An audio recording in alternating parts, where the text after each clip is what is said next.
This topic, particularly backcross method, then definition of backcross, then its objectives, then the requirements and the application of backcross method, and particular procedure for the transferring dominant gene, and particular procedure for the transfer of the recessive gene, then its merit, demerits, and achievements. So this is our first topic. We are discussing one by one. Backcross and test cross. So these are two types of crosses. Back cross कधी म्हणतो आपण, taste cross कधी होतो. Back cross, it is cross in between parents and either of its, it is a cross in between hybrid, F1 hybrid and either of its parent. It is a back cross. Back cross म्हणजे काय, तर जे काय दोन parent आपण crossing programme मध्ये use करतो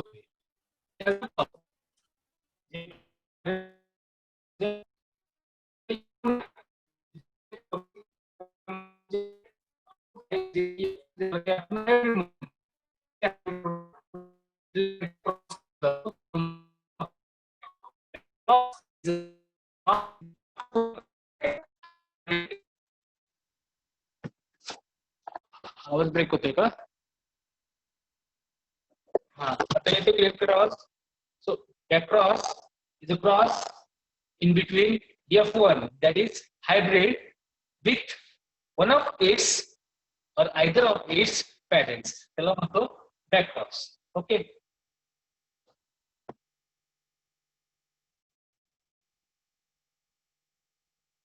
कळालं का?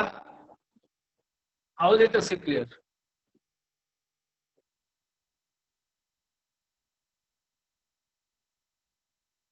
येते आवाज क्लियर? सो बॅकक्रॉस म्हणजे काय, तर जे काही पॅरेंट आहे F1 आहे, F1 चा क्रॉस त्याच्या कुठल्याही एका पॅरेंट बरोबर केला जातो, त्याला म्हणतो बॅकक्रॉस. तसंच टेस्ट क्रॉस. टेस्ट क्रॉस म्हणजे पर्टिक्युलर क्रॉस जो असतो F1 चा किंवा हायब्रिडचा क्रॉस असतो, तो त्याच्या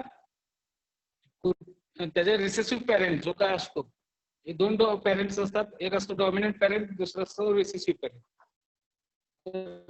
जो काही रिसेसिव्ह पॅरेंट आहे, रिसेसिव्ह पॅरेंट बरोबर जो काही क्रॉस केला जातो,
आवाज येते का? आवाज म्यूट झालेला. आवाज येते माझा क्लिअर कट?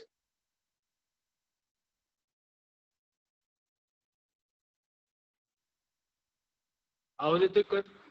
क्लिअर कट आवाज येते का माझा? मेसेज करा फटाफट. Back cross is a cross in between F1 and its either of its parent. Either of its parent असेल तर त्याला म्हणतो back cross. Test cross is a cross in between F1 and its recessive parent. त्याच्या parent बरोबर जो cross असेल तर त्याला म्हणतो आपण टेस्ट क्रॉस. बॅक क्रॉस म्हणजे F1 चा त्याच्या कुठल्याही पॅरेंट बरोबर क्रॉस असतो त्याला म्हणतो बॅक क्रॉस. ठीक आहे. सो यामध्ये आपण पहिल्यांदा बघूया requirement. So requirement of back cross requirement असतात. त्यामध्ये पहिली जी काही रिक्वायरमेंट आहे ती असते रिकरंट पॅरेंट, जो की एक किंवा दोन कॅरेक्टर असलेला रिकरंट पॅरेंट. रिकरंट पॅरेंट म्हणजे जो काही F1 आहे, जे काही F1 आउटपुट आहे त्याच्या अशा पॅरेंट बरोबर क्रॉस करायचा कंटिन्युअसली, म्हणजे तोच पॅरेंट, त्याला म्हणतो रिकरंट पॅरेंट. रिकरंट पॅरेंट म्हणजे प्रत्येक क्रॉस प्रोग्राम मध्ये तो पॅरेंट सारखा क्रॉसिंग साठी घेतला जातो, त्याला म्हणतो recurrent parent. So first requirement of this backcross program is a suitable recurrent parent that lacks in one or two characters. Okay, so this is a first requirement. Requirement हा question लक्षात घ्या.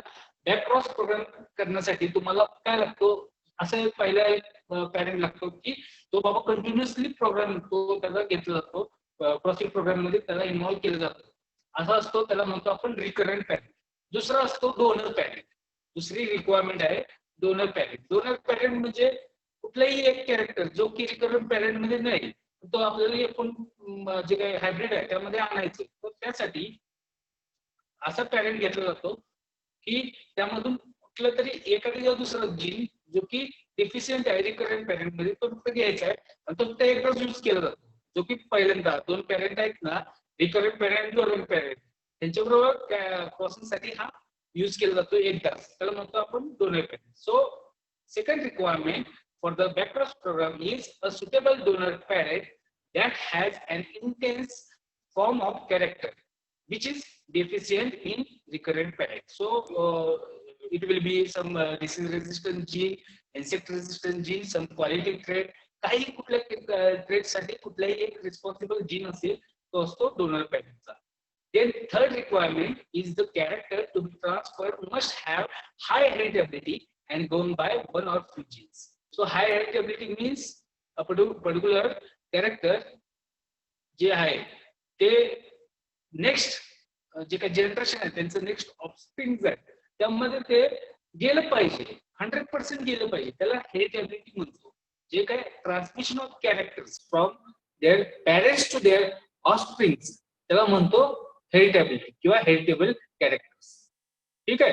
Heritability concept काय आला, मग असे जे काही characters आहेत ते हायली हेरिटेबल असावेत, 100% त्यांचे ते ऑफस्प्रिंग मध्ये दोन म्हणजे काही पॅरेंट्स आपण युज करतोय क्रॉसिंग साठी, क्रॉसिंग झाल्यानंतर त्यांचे जे काही कॅरेक्टर आहे पॅरेंटचे चांगले बेनिफिशियल कॅरेक्टर्स ते त्यांच्या ऑफस्प्रिंग मध्ये ते गेले पाहिजे. ठीक आहे. तर त्याला ते जे काही कॅरेक्टर्स असतात हे तिसरं रिक्वायरमेंट आहे. ठीक आहे. सो हे तीन रिक्वायरमेंट झाले. की चौथा रिक्वायरमेंट आहे sufficient number of back crosses. हे जे काही बॅक क्रॉसेस आहेत हे सफिशियंट नंबर मध्ये केले जाते. बॅक क्रॉसेस म्हणजे नुसतं एकदा बॅक क्रॉसिंग केलं तर कॅरेक्टर हे पूर्णपणे ट्रान्सफर होत नाही. त्यामुळं जे काही पॅरेंट P1 आहे, ठीक आहे, आणि P1 पॅरेंट आणि जो काही P2 पॅरेंट आहे, ठीक आहे, या दोन्ही पॅरेंटचं क्रॉसिंग केल्यानंतर जे काही F1 येईल, ठीक आहे, F1 आता P1 हा रिकरंट पॅरेंट आहे. P1 हा रिकरंट पॅरेंट आणि जो काही P2 पॅरेंट आहे हा आहे आपला समजा डोनर पॅरेंट आहे. तर आपण जे फर्दर क्रॉसिंग करणार आहे रिकरंट पॅरेंट आणि डोनर पॅरेंट. ठीक आहे. तर जो काही रिकरंट पॅरेंट आहे हा रिकरंट पॅरेंट बरोबर F1 चा हा कंटिन्युअसली बॅकक्रॉस हा केला जातो आणि हे डोनर पॅरेंट फक्त एकदाच हे युटिलाइज केलं जातं, नंतर ते डिस्कार्ड करून टाकल्यानंतर ते घेतलं जात नाही ब्रीडिंग प्रोग्रामसाठी. आणि जे फर्दर जे बॅकक्रॉसिंग प्रोग्राम आहे हा जो काय रिकरंट पॅरेंट P1 आणि जो काही F1 ह्यांच्यामध्ये कंटिन्युअसली बॅकक्रॉस होतो. फर्दर त्याचं कसं बॅकक्रॉसिंग केलं जातं, फर्दर त्याचं जे काय आहे फर्दर जे काही P1 आणि P2 त्यानंतर त्यांचं F1 आलं. F1 चा जो काही P1 हा रिकरंट पॅरेंट म्हटलं. सो सफिशियंट क्रॉसेस जे P1 आणि F1 आहे, ठीक आहे, जे P1 चा F1 बरोबर हा पहिला क्रॉस झाला, P1 चा F1 बरोबर हा पहिला झाला, तो बॅकक्रॉस फर्स्ट BC1, ठीक आहे, बॅकक्रॉस फर्स्ट असं म्हटलं जातं. ठीक आहे, हा एक क्रॉस झाला. नंतर जे काय बॅकक्रॉस आले, ठीक आहे, त्याचा पूर्ण P1 बरोबर जे BC1 जी काय पॉप्युलेशन आहे त्याचं पूर्ण बॅकक्रॉस केला, ते आलं BC2. ठीक आहे, पुन्हा BC2 चं जे आहे P1 बरोबर पुन्हा बॅकक्रॉस केला जातो. ठीक आहे, BC2 हे झालं बॅकक्रॉस 3. असं 6 ते 7 जनरेशन, जवळपास 6 जनरेशन हे आहे. अशा पद्धतीने हे बॅकक्रॉसिंग केलं जातं. ठीक आहे, अशा पद्धतीने बॅकक्रॉसिंग केलं ना की मग त्यानंतर सफिशियंट नंबर ऑफ जे काही पॉप्युलेशन मध्ये जे काय आहे सफिशियंट जे काही जो काही डोनर रिकरंट पॅरेंट असतो, पॅरेंटचा जो काही सफिशियंट अमाऊंट मध्ये जेनेटिक कॉन्स्टिट्यूशन त्या पॉप्युलेशन मध्ये जे काय फायनल जे काय पॉप्युलेशन येतं त्यामध्ये येतं. ठीक आहे, हे आपण पुढच्या स्लाइड मध्ये बघणार आहोत.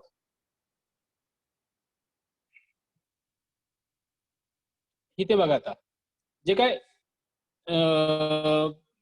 बॅकक्रॉस केलेलं आहे. ठीक आहे, जे काय ओरिजिनल क्रॉस आहे, जो रस्ट रेजिस्टन्स व्हरायटी आहे ही आपण इथे यूज केलेली आहे, आणि दुसरी ससेप्टेबल लाईन आहे. ठीक आहे, आता जी काय रस्ट रेजिस्टन्स व्हरायटी आहे, ठीक आहे, हा डोनर पॅरेंट आहे. हा जो काय आहे हा डोनर पॅरेंट आहे, हा डोनर पॅरेंट आहे. आणि जी काय पॉनी ससेप्टेबल लाईन आहे हा आपला रिकरंट पॅरेंट आहे. ठीक आहे, हा कंटिन्युअसली जे काही F1 जनरेशन आहे, F1 जनरेशनचं ह्या दोन्ही मधले ह्या दोन्हीचं क्रॉस केल्यानंतर हे F1 आलंय जनरेशन. हे F1 जनरेशनचं ह्याच्या जो काय एक पॅरेंट आहे जो की रिकरंट पॅरेंट, त्याच्याबरोबर कंटिन्युअसली क्रॉस हा केला जातो. सो फर्स्ट क्रॉस मध्ये जो काही F1 आहे, F1 चा जो काही रेजिस्टन्स जो काही ससेप्टेबल पॅरेंट आहे ऍज अ रिकरंट पॅरेंट, जो काय ससेप्टेबल पॅरेंट हा तो ससेप्टेबल आहे पण तो रिकरंट पॅरेंट म्हणून यूज केला जातो.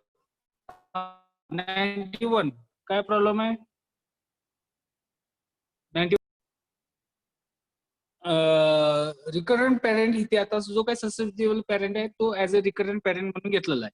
सो जो काय फर्स्ट बॅकक्रॉस आहे तो F1 चा त्याचा रिकरंट पॅरेंट आहे, हा फर्स्ट बॅकक्रॉस झाला. ठीक आहे, हा पहिला बॅकक्रॉस आहे. नंतर जे काय बाकीचे बॅकक्रॉस आहेत त्यामध्ये नंतर फर्दर जे काय बॅकक्रॉस आहेत त्यामध्ये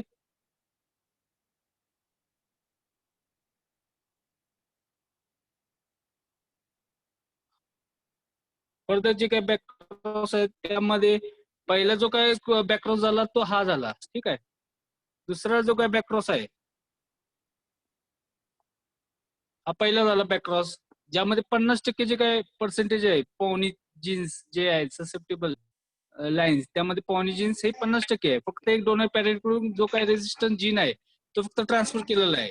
ठीक आहे, आणि जे बाकीचे कॅरेक्टर आहे हे आपले ससेप्टेबल पॅरेंटचे जे काय जेनेटिक कॉन्स्टिट्यूशन आहे हे वाढवायचं आहे. ठीक आहे, मग पहिल्यांदा जो काही बॅकक्रॉस झाला त्यामध्ये दोन्हीचं 50-50% आले. 50% जो काही रस्ट रेजिस्टन्स व्हरायटी आहे त्याचा जो आलेला आहे जेनेटिक कॉन्स्टिट्यूशन ते 50% आहे. दुसरं 50% आहे ते पॉनी जीन्स जे ससेप्टेबल आहे, ठीक आहे, लाईन त्याचा आलेला आहे. आपल्याला काय करायचं इथं जे काय पॉनी ससेप्टेबल लाईन्स आहे त्याचं जेनेटिक बॅकग्राऊंड हा जवळपास 100% करायचा आहे. सो फर्स्ट जो काय बॅकक्रॉस केला, फर्स्ट बॅकक्रॉस मध्ये त्याचं 50% जीन्स आले.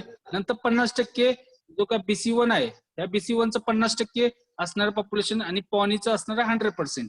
सो 50% गुणिले 100% असं केलं म्हणजे त्याचं जवळपास जे काय ऍव्हरेज येतं 50 + 100 डिवाइड बाय 2. ठीक आहे, 50 + 100 डिवाइड बाय 2 जे पॉप्युलेशन येणार आहे हे 75% येणार आहे. ठीक आहे, म्हणजे जे काय सेकंड बॅकक्रॉस मध्ये टोटल किती पर्सेंट अचिव्हमेंट होणार आहे आपली ही होणार आहे 75%. ठीक आहे, त्यानंतर थर्ड मध्ये किती होणार आहे? तिसरा जेव्हा बॅकक्रॉस करू आपण म्हणजे काय BC1 आहे F1 इंटू पहिला बॅकक्रॉस झाला F1 इंटू पॉनी, त्याचं जे आउटपुट आहे BC1 आहे. पुन्हा BC1 चा जो का पॉनी रिकरंट पॅरेंट आहे त्याबरोबर हा क्रॉस केला. नंतर BC2 त्याचा आलं. पुन्हा BC2 चा जो का पाहुणे आहे तिसऱ्यांदा त्याचा बॅकक्रॉस केला. त्याचं तिसऱ्याचं कसं येणार 75 + 100 डिवाइड बाय 2 जे काय येणार आहे ती पर्सेंटेज येणार आहे 87.5. ठीक आहे, हे तिसऱ्यांदा जे थर्ड बॅकक्रॉस मध्ये ते अचिव्हमेंट भेटणार आहे. म्हणजे जेनेटिक बॅकग्राऊंड हा 87.5% होणार आहे. पुन्हा चौथ्यांदा बॅक्रॉस केला BC3 जे काय तयार झालेलं आहे, ठीक आहे. BC3 जे तयार झालेलं आहे त्याचा जे काय जेनेटिक बॅकग्राऊंड आहे तो 87.5, ठीक आहे, प्लस 100% जे काय पॉनी आहे त्याबरोबर आपण क्रॉस करतोय, ठीक आहे. सो त्यांचं ऍव्हरेज आहे त्याला डिवाइड बाय 2, जे ऍव्हरेज येणार आहे ते येणार टोटल 93.75%, ठीक आहे. असं झालं 93.75% हा बॅकग्राऊंड टोटल हा ससेप्टेबल जे काय लाईन आहे, ही ससेप्टेबल लाईन आहे त्याचा तो 93.75% हा त्याचा बॅकग्राऊंड आलेला आहे, ठीक आहे.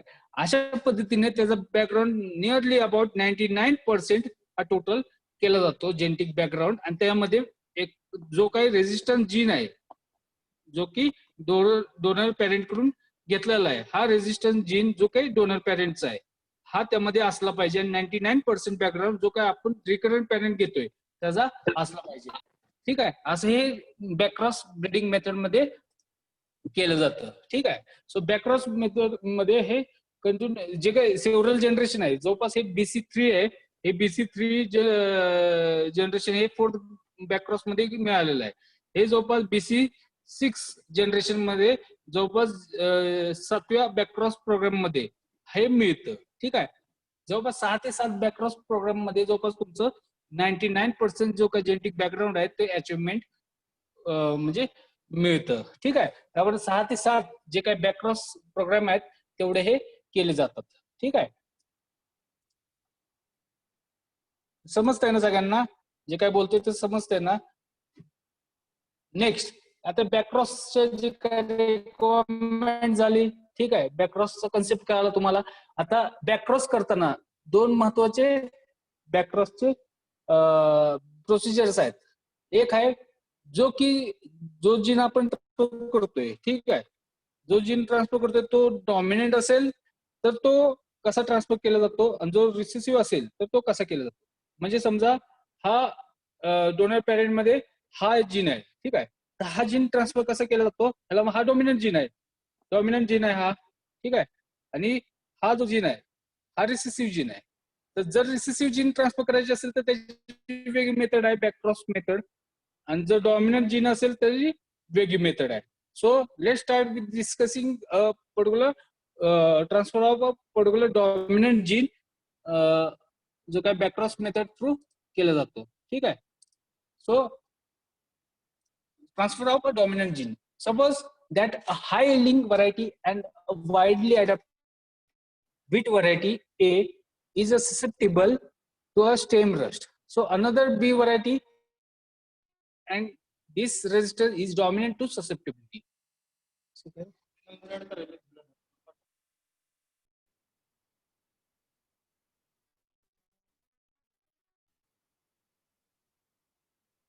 आवाज येतोय ऐकू सगळ्यांना.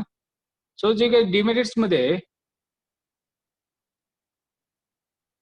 लिंकेज ड्रॅग जे काही अनडिझायरेबल कॅरेक्टर्स आहेत त्याबरोबर ते डिझायरेबल कॅरेक्टर्स बरोबर अनडिझायरेबल जी कॅरेक्टर्स आहेत त्याचे जीन्स हे क्लोज लिंक असतात. त्यामुळे लिंकेज ड्रॅग हा आपण त्यामधून रिमूव्ह करू शकत नाही. त्याचबरोबर hybridisation required for each backcross which is often difficult and time taking and costly. प्रत्येक क्रॉससाठी आपल्याला हायब्रिडेशन केलं जातं. त्यामध्ये प्रत्येक जनरेशन मध्ये एमएस पॉलिनेशन केले जातात आणि त्यामुळे हे भरपूर असा डिफिकल्ट टास्क आहे. त्याचबरोबर तुम्हाला तिथे रिसोर्सेस, स्किल पर्सन्स आणि हे सगळे मॅन पॉवर यूज केल्यामुळे तिथे कॉस्ट पण त्याची त्या प्रोग्रामची ही जास्त असते. डिमेरिट्स ह्या बॅक्रॉस मेथडचे, ठीक आहे.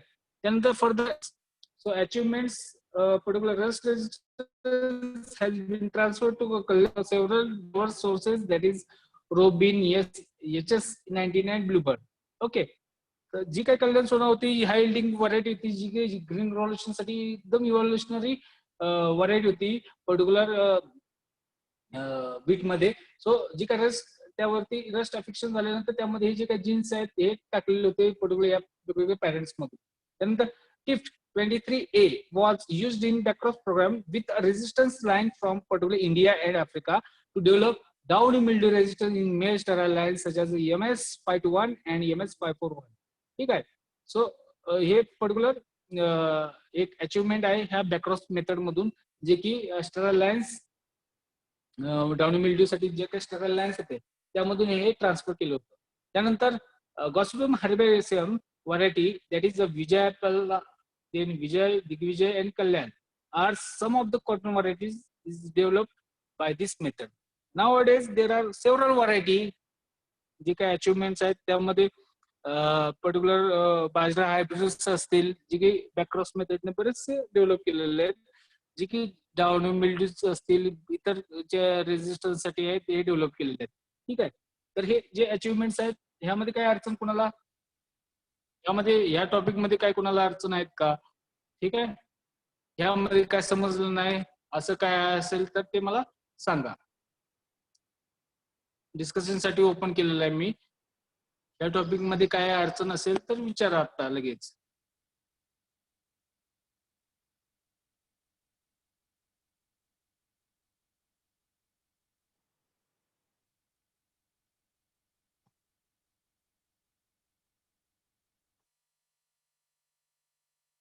काय अडचण आहे का?